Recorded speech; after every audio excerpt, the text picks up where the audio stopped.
Hey, pole dancer. Welcome to the Evidence-Based Pole Podcast. My name is Rosie Boa. I'm a pole dancer, pole teacher, and personal trainer. And I've started this podcast so that we can learn together, talk with the experts, read the research, and feel better on and off the pole. So if that sounds like something you're interested in doing, let's go. In this episode, I'm really excited. We're talking with Tatanya Long, who is a dietitian who specializes in working with aerialists. I'm really excited for this episode, but I do want to give you some heads up about some content that we're going to talk about. So we are going to talk about food, we're going to talk about nutrition, and we also are going to touch on eating disorders and disordered eating. So if those are topics that are not good for you right now, we'll see you in the next episode. But without any further ado, let's get into it.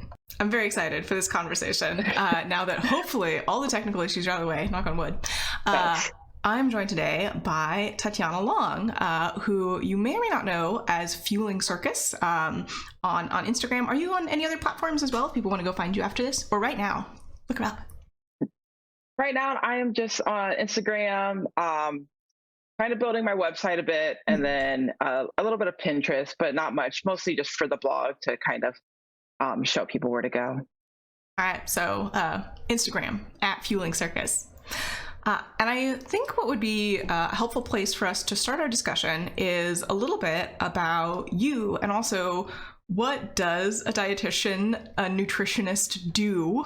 What's the difference, and why would I need one? Because I can eat already. What do I need help with? Yes. So of course, loaded question. So many things to entail, but I'll start by just kind of myself and where I've been.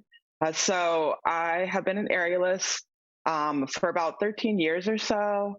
Started like fresh out of high school. When I went into college, my college actually had a small little aerial program, and I kind of just fell into it. It was much the YouTube university type of a deal. Not a lot of teachers, not a lot of people knowing what's going on, and not a lot of discussion on the internet yet. So it was very much just piecing things together and doing your best.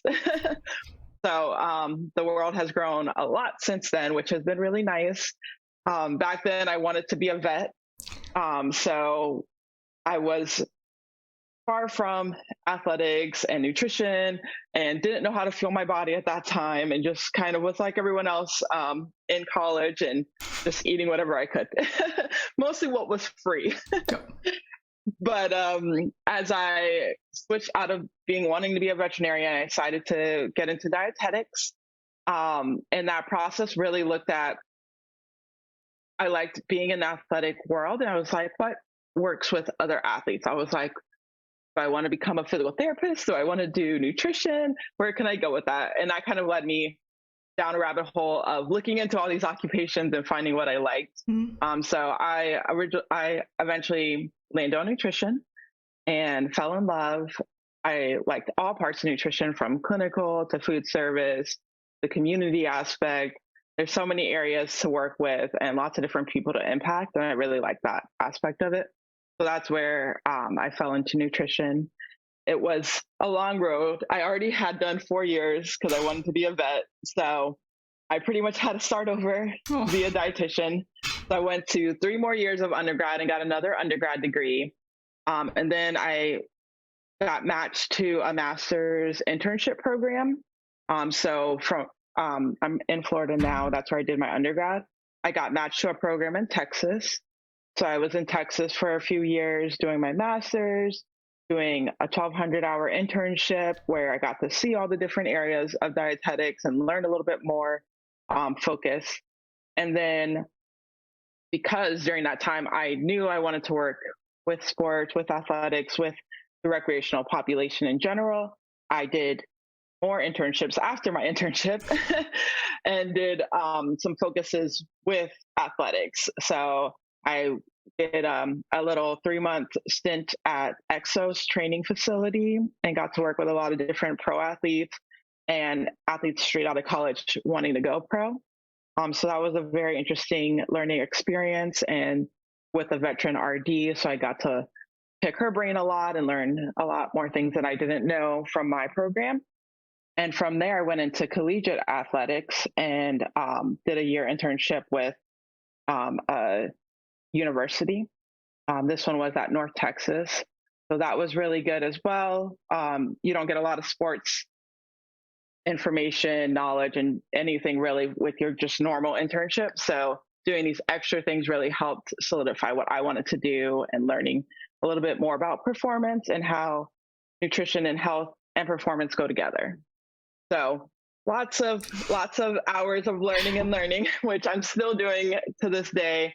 But from out of my internship, I got a position at University of Central Florida. So I'm still in collegiate right now. I'm really enjoying that space. But I also want to branch out and focus on a group that has been so close and dear to my heart, which is circus, aerial, pole. I love that space. It has stuck with me over this course of changing careers and learning. And I know there's a lot of knowledge to be learned in that area. Obviously from starting where I did, where we didn't even know anything about just doing aerial in general, to now branching out, having different disciplines that focus in the circus world and wanting to bring knowledge. So I'm happy to be here. I feel very fortunate to have you. And I think a good takeaway from that, extremely long list of accomplishments and education is that, an RD is a very education focused title. I would say that a lot of your work is evidence-based. Title of the podcast. Yes. That's the link. Yes. So you, like you mentioned, you worked with collegiate athletes. You really focus on sort of the recreational space, and then you have that aerial background. So what is different in terms of nutritional needs between pole dancers, aerialists, and just like a regular person out in the world? What should we be doing differently, if anything? Yeah, so I think a big important thing is knowing that our needs increase with the level of activity we're doing. Of course, everyone is individualized in their needs in general, but then you're adding in that aspect of exercise and training. Mm-hmm. And even as aerialists, of course, we all are different in how we train. So some of us get to train 2 times a week. Some of us train 5 times a week. And even in that, sometimes we train multiple times a day, and that changes how much we should be eating. So a lot of times in aerial and pole, we're thinking about getting stronger because we want to be able to do all these cool moves. And so they're like, okay, what do I need to get stronger? Protein. Let's eat as much protein as we can so we can get stronger. But there really is a limit on how much protein your body can absorb and how much you can take in.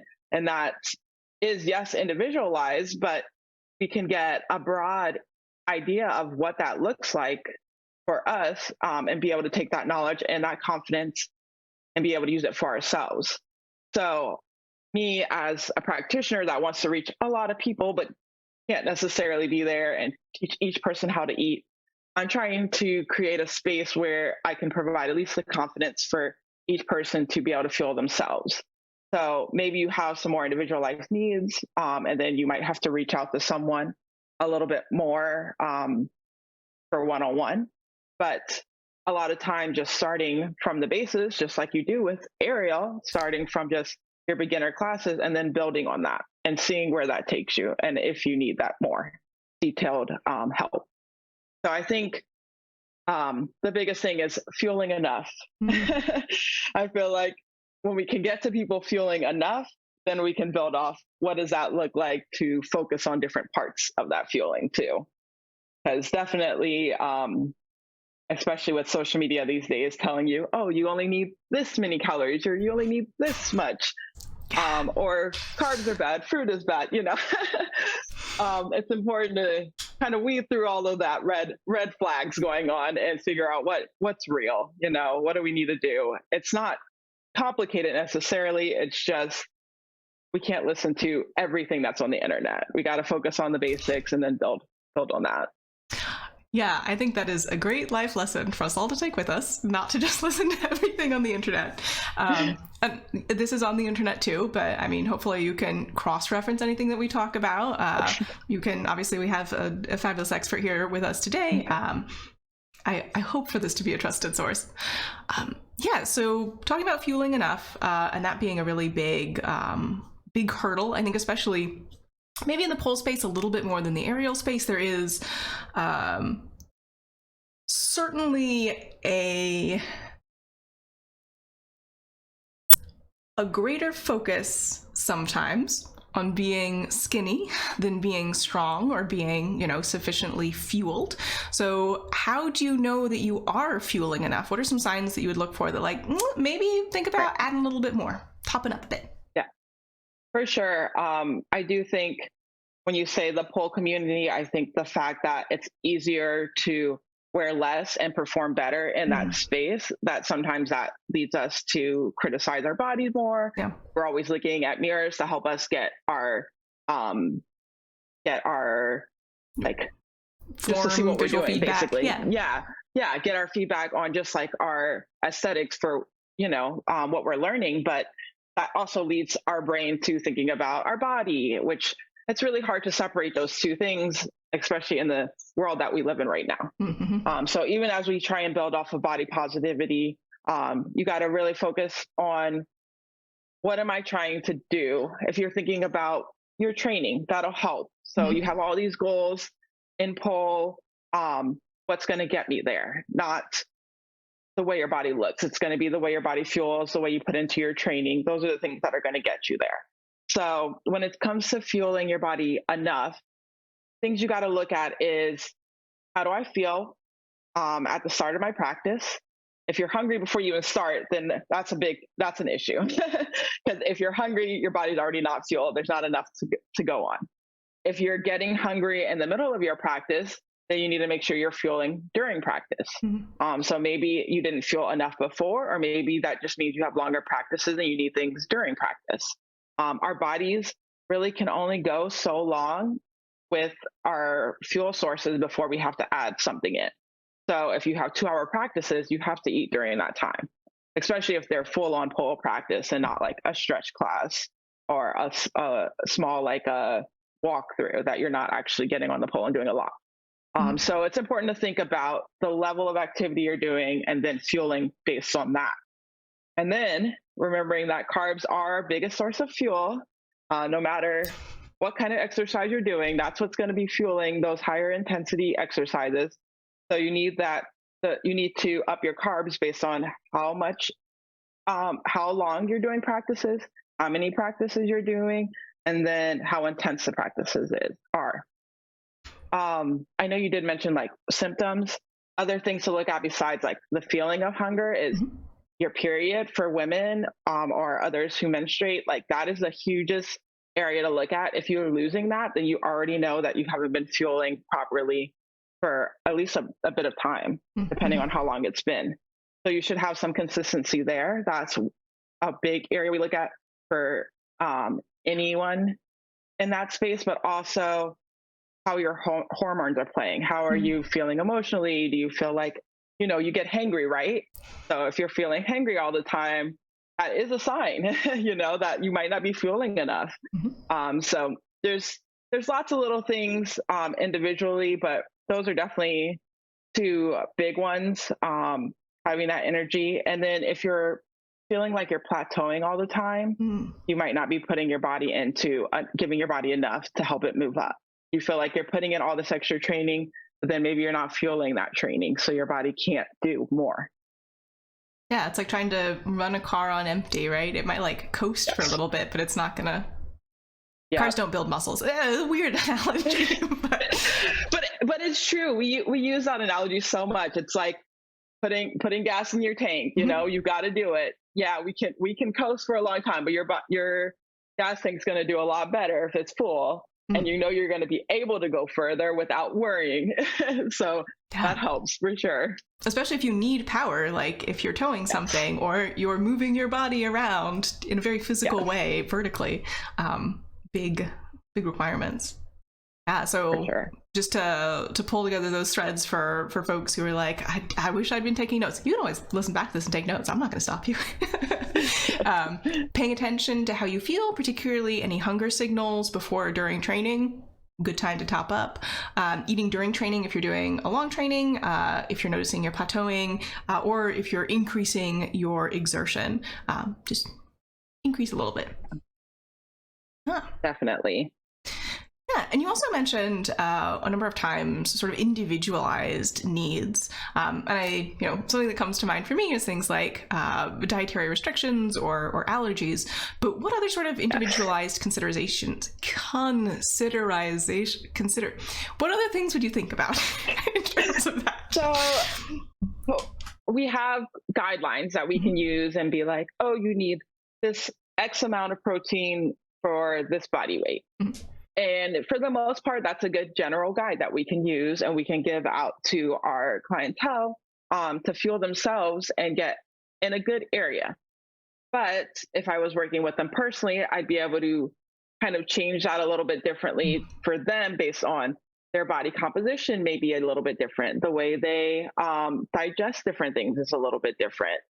So some things work for other people in different ways, and even timing can change a little bit from person to person. I know people who can drink a protein shake with like carbs and stuff in it right before a class, but other people will get sick and they can't digest that protein in it, and that's fine. So it's kind of knowing your body and then being able to tailor that to it. So our guidelines are kind of the basics, like we're going to recommend just carbs right before practice because everyone can absorb that. But if you add in protein or fat, it's definitely depends on the person, whether or not they're going to digest and feel good out there in that practice. Yeah, I'm definitely in the cannot do that. I need a good 2 hours. Otherwise, it is a bad time for me. I'm remembering some unpleasant experiences I've had in that. But I still think I'd rather, not feel amazing than feel super weak. And, yes. Worst case scenario for me as a pole instructor is like, you climb to the top of the pole, you suddenly get lightheaded, you lose that strength all of a sudden. And I've been in classes where that's happened, and it is terrifying for me and for you, and I just want you to avoid that, all of you. Yeah, I honestly had this happen to me recently where I didn't eat properly because I had so much going on. I just completely forgot, and I rushed off to class, and I was starving before I even got to class. And I was like, I don't know what I'm going to do. I have one snack and it's got to make me 2 hours. So I definitely felt like, I was like, this is exactly what I've been talking about. Like, this is how you feel. And to me, even outside of just for myself, I do some partner classes, and I'm like, that other person's also relying on me. So I've got to make sure I'm fueled so that I'm keeping them safe, keeping myself safe, and we're able to work to our best ability. And they're not like feeling either uncomfortable or like it's their reason that, they don't have strength. It's like, no, it's me. I'm sorry. So it's important to fuel in all aspects, not just always for yourself, because you do have other people working with you a lot of times. Yeah, absolutely. And it's, I think we both love aerial, love pole, but it's dangerous. You gotta be mindful. All right, so we've talked about sort of paying attention to fueling your body when you might need a little bit more. I'd also like to just quickly touch on when would it be a good idea to work with a professional? So, I'm gonna add a little bit of a sidebar here. So in my personal training certification, I actually did get a lot of nutrition information and training, but it's something that I've intentionally moved outside of my scope of practice. Just because I know I don't have enough knowledge to do it safely, both physically and psychologically, and we can touch on that in a little bit in the pole community. But if someone was like, well, maybe I've got a competition coming up, maybe, I have a specific movement goal and I'm just not hitting it. What are some signs that working with a nutritionist or a dietitian, and I don't know what the difference is there, maybe you can enlighten us, is a good thing to do and add into your training portfolio, I guess? Yeah. So first, I'm just going to talk a little bit about the difference between a dietitian and nutritionist. So technically, you could call yourself a nutritionist because you've learned some nutrition in your. I know you have the knowledge base to realize that that's not enough, but some people do not, and they will go on and call themselves a nutritionist and then spill as much information as they can to their clients. Which sometimes that's okay if it's very basic nutrition. So they're saying, eat your protein for recovery, eat your veggies because it helps give you micronutrients, eat carbs because it provides you energy. That is safe for anyone to tell you who has any basic nutrition knowledge. what is not safe is if you have allergies, if you have a health disorder. It could be something as like something you've had your whole life, like type 1 diabetes, that you perfectly are suitable to take care of yourself, but they're giving you information that might counteract some of that stuff. So when it comes into the medical nutrition, even if it's combined with performance, that's where the issue really comes up more. So that's where we want to kind of separate the two.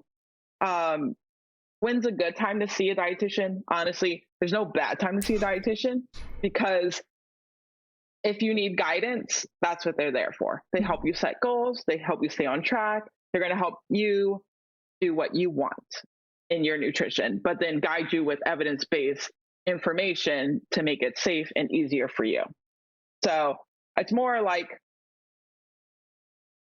you go to the doctor to make sure you're still as healthy as you've always been. So you go to the dietitian to make sure you're still on track with your nutrition. Is there something I can change? Is there something you want to change? Either way, they're going to help you with either of those things. So I definitely think we need more of us in this space. And since there's not a lot, I couldn't help every single person who wants performance nutrition for pole, but we're providing ways to help those around us be able to give information out. So maybe I'm making something tailored for a gym that they can use for their students. And then those students can make a decision if they need more one-on-one. So sometimes it is not necessarily going out of your expertise, but finding the tools from people who have made it that are in that expertise to provide for others. Yeah, I think that's a really helpful guideline. And also, speaking of resources, you have a blog as well. I think it's fuelingcircus.com/blog. I'll put it in the show notes. Yeah. If I don't remember, y'all listening, bother me, and I will do that. And one of your blog posts recently was on supplements. And this is something they covered in the personal training certification I went through. And they were like, do not recommend supplements. And I know, like, on Instagram, I'm constantly getting DMs from like, supplement company, we want you to help your students get, 12 packs or whatever. And I'm like, I don't know. So supplements, should you be doing them? Should you be taking them? Do you need, 18 thionines, whatever their copyrighted nutrition words are this month? Yes, supplements. I feel like I could talk about supplements all day long. It is just such big business. They make so much money off of us, and it is ridiculous. And honestly, no one understands the safety guidelines behind them, because there really isn't a lot, which is the biggest problem. As dietitians, we do learn, especially sports dietitians, we learn a lot about supplements. We are the go-to in all of our spaces for deciphering all of that mumbo jumbo that you hear on the internet or the advertising, because that's all it is. It's just advertising. There's nothing that they need to put on to back up any of that information.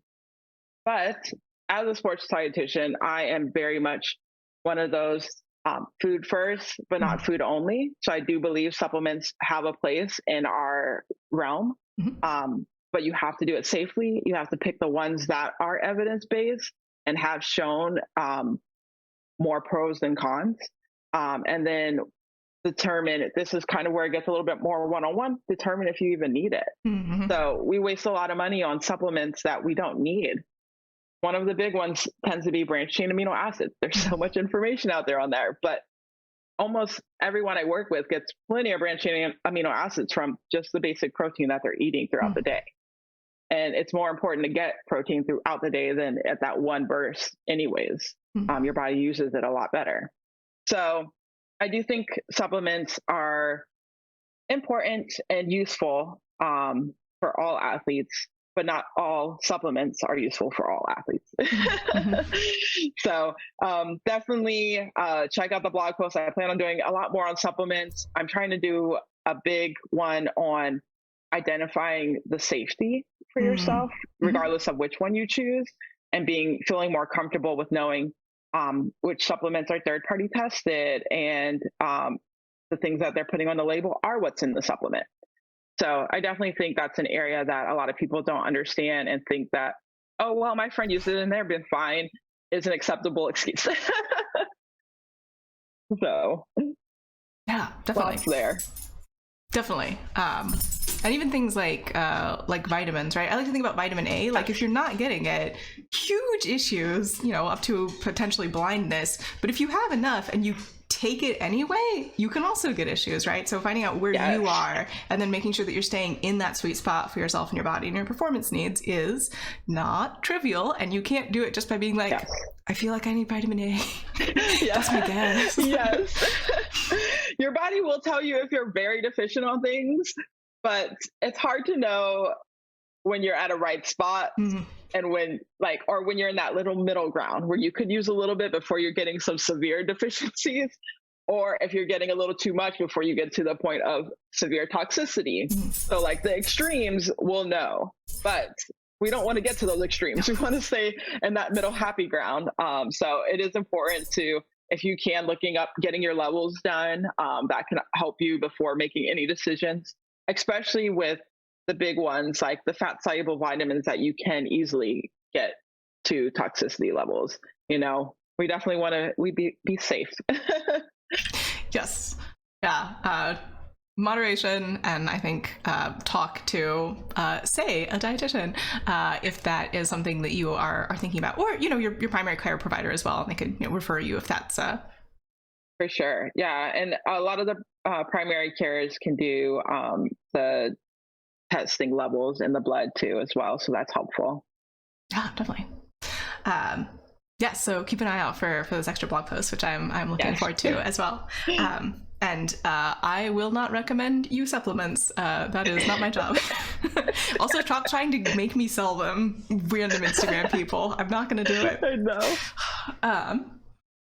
So at this point, I'd like to bring up a topic that may be a little bit sensitive for some people, and I am going to put trigger warnings at the beginning of the episode as well. But one of the reasons that I chose not to talk, it's just not my scope of practice at all, in the nutrition field, is that in pole dance, we've got a lot of stuff from the dance community, dance pedagogy, and some of it's good and some of it's not great. And one of the parts that's not great is that there's a lot of, frankly, encouragement of eating disorders, right? That has come into pole, I think, in part from dance pedagogy, and also in part from, to be perfectly frank, if you are a stripper, our society values thinness, and it is, you are rewarded for being thinner up to a point, in a way where it may make financial sense for you to do something that doesn't necessarily serve your body and your health in the long term. But obviously, not the only problem with the field. I am absolutely not saying don't be a stripper. This is a sex worker positive space. But I am saying that I understand that that is also a place where we are getting this messaging. It's a female dominated space. Women tend to get lots of messaging about, frankly, not eating enough for our basic bodily functions, let alone do feats of athleticism that personally I want to do. And if you're listening to this, probably also that's what you're looking for. So that is all to say that I think that there is a lot of disordered eating in the pole space. It's something that I myself in the past have struggled with. I don't think I've gotten to the point now where I'm sort of like, okay, right?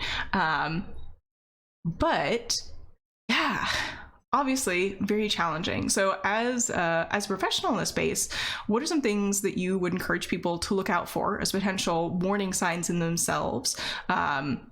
And we talked about sort of like fueling enough, but beyond that, right? Like not just like I came to practice hungry one time. Some general trends that you would recommend people watch out for. And again, we talked about, it's always a good time to talk to a dietitian, but maybe when would it be time to seek even additional help?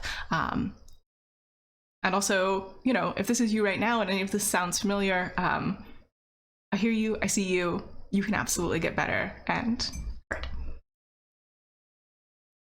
yeah, this is definitely a difficult area.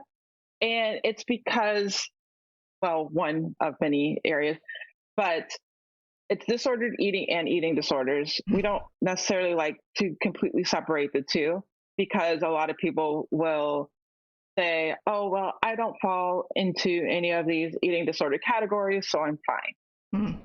And the way eating disorders are classified is very systematic. It's been researched really well. They have certain criteria that they're looking at. But there's a lot of aspects of those that another person might have and not be classified as an eating disorder, but they're still having disordered eating. So definitely important to address both areas and know that you may need help regardless if you're feeling like you're at the extreme. Mm-hmm. A lot of times if you seek out help early on, it'll help you from getting to that point. Sometimes it starts really slow and you don't even see it coming. So when it comes to yourself or even someone that you might be around, sometimes it helps to, have a friend, have a mentor, have a coach that might point out something to you and then listening to that. So it is a lot of mental stuff.